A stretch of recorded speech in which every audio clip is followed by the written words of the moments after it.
GM. I'm Claudia.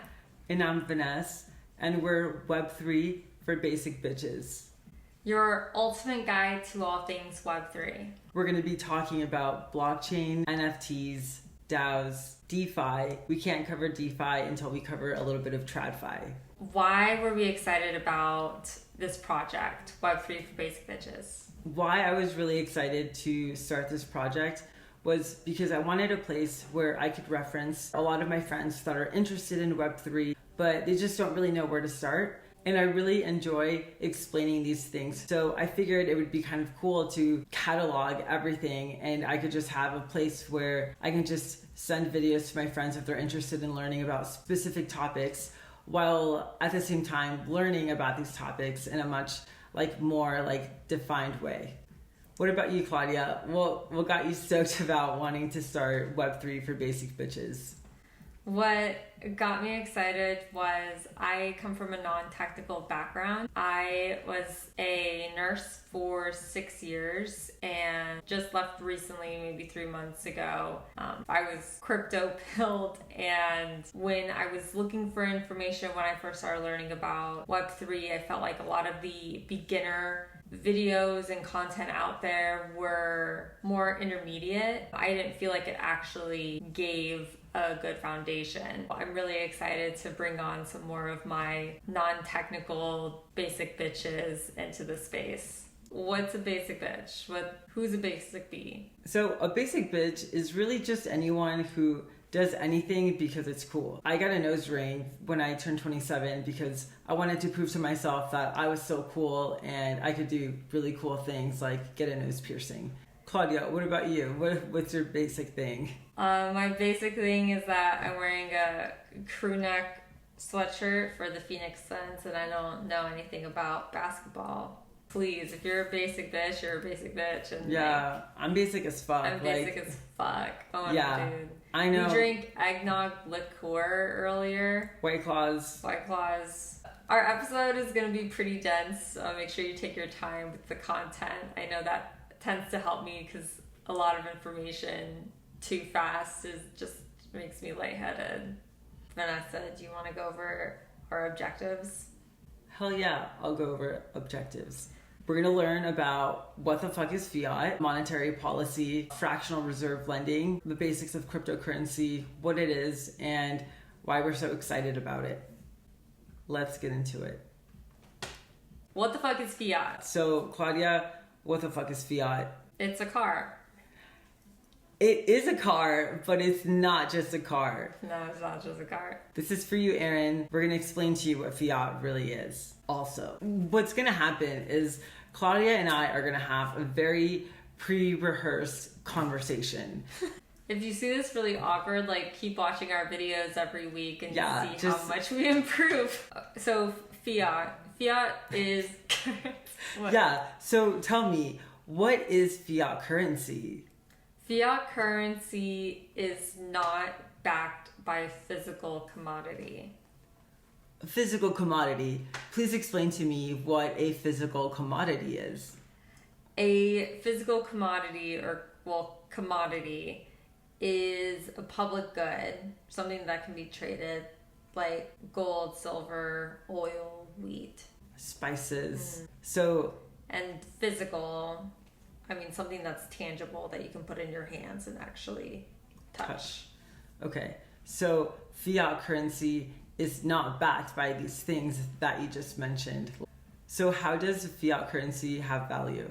Fiat is backed by the trust of the issuing government. It's wild because from where I'm sitting, it doesn't seem like a lot of people trust the government. What we're looking at is a chart representing the trust in government in the United States. You can see that it's declined over the past 60 years with periodic spikes due to a combination of factors including political polarization, economic challenges, and perceptions of corruption and lack of transparency. Can fiat currency fail? Yes, if the government fails, then the currency fiat fails. That's pretty intense. Claudia, are you familiar with the principles of the changing world order? No, please enlighten me. As shown on the chart, the United States rose to become a dominant global power relatively quickly, as indicated by the blue line. However, in recent years, we can see that the US has been in decline while China has been rapidly ascending in terms of global influence, as indicated by the increasing trend of the red line. That's insane. So you're telling me that if governments fail, that the currency can fail? Yes.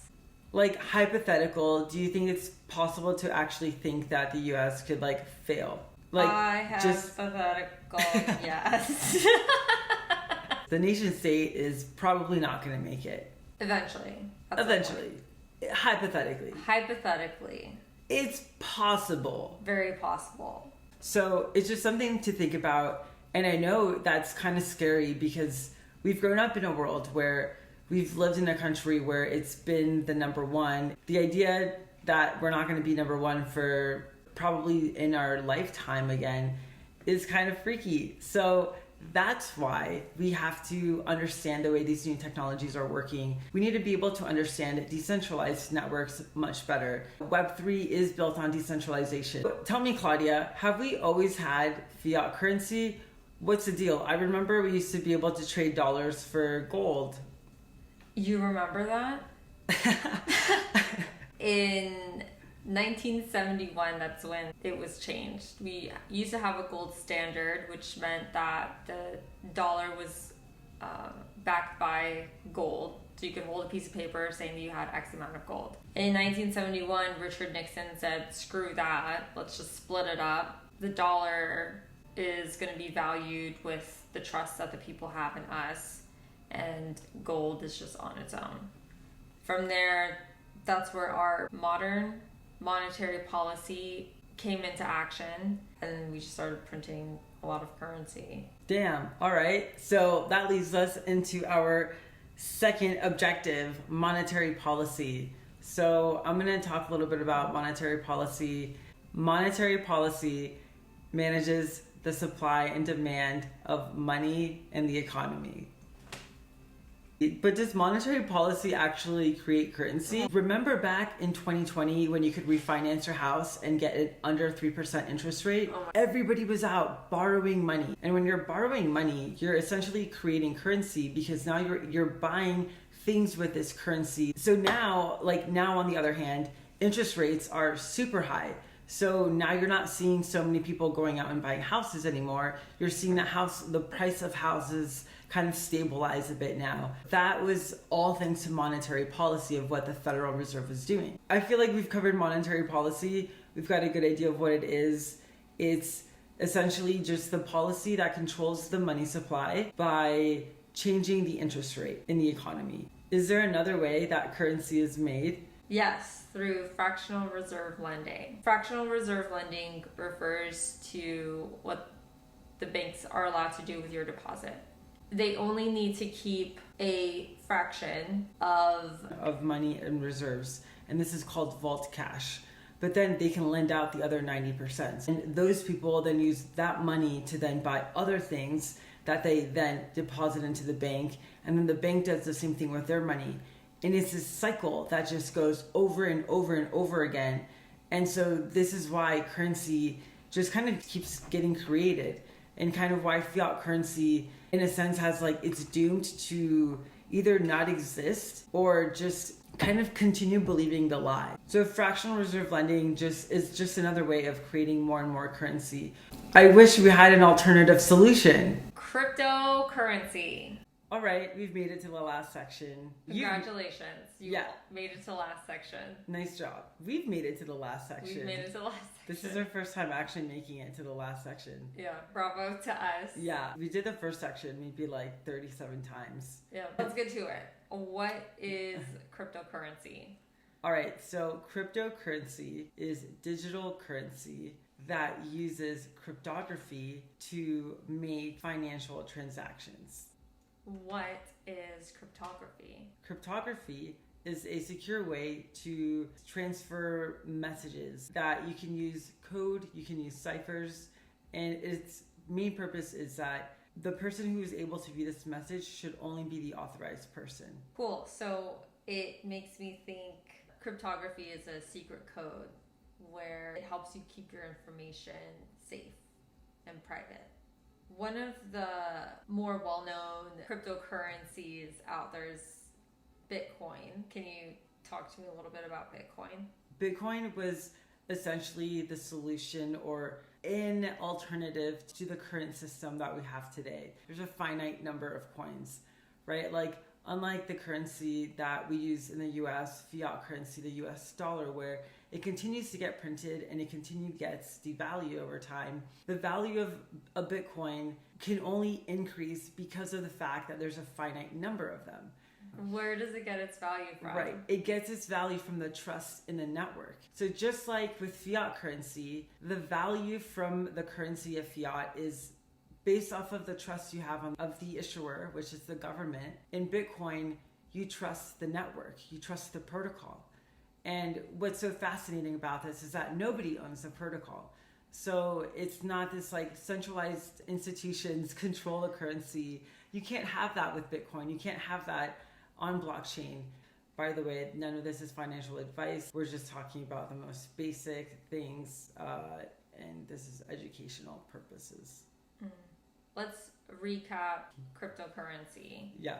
So what I'm hearing is that cryptocurrency is decentralized, that there are many different types, Bitcoin being the well-known one, but there's other cryptocurrencies are like ETH, Matic, stable coins. Now that we've gone over some of the policies, fractional reserve lending, and cryptocurrency, what makes knowing this so important? So I think it's really important to learn the financial systems, because the bigger nest egg that you have, the more of an opportunity you have to experiment and try different things in your life. Work the system and understand the system so you're able to, really leverage it and put yourself up in a position where you can really do well, live the kind of life that you want to live. And so the current system is pretty flawed. The current system is pretty limited to only the certain few people being able to get in on the action. Imagine being able to be born in like 1980 or like 1960 and be able to buy, knowing what you know. Yeah, buying property in all these places where like this place is gonna be really cool in X amount of years. Exactly. It's just like a dirt lot in the meantime. In a sense, they were just lucky for being born at that time, being in the right place and knowing the right people. And now I feel like we have that opportunity with Web3 and then understanding cryptocurrencies and there are different use cases for them, because a lot more people can help play a part in this no matter where you are around the world. Congratulations on reaching the end. Yeah. All right. Thanks for listening to our episode. What the fuck is Fiat? Web3 for basic bitches. We hope you enjoyed it. We hope you learned something. And let us know if there are any topics you want us to cover, or if you have any follow-up questions on today's episode. Make sure you like and subscribe. We'll be releasing out weekly content.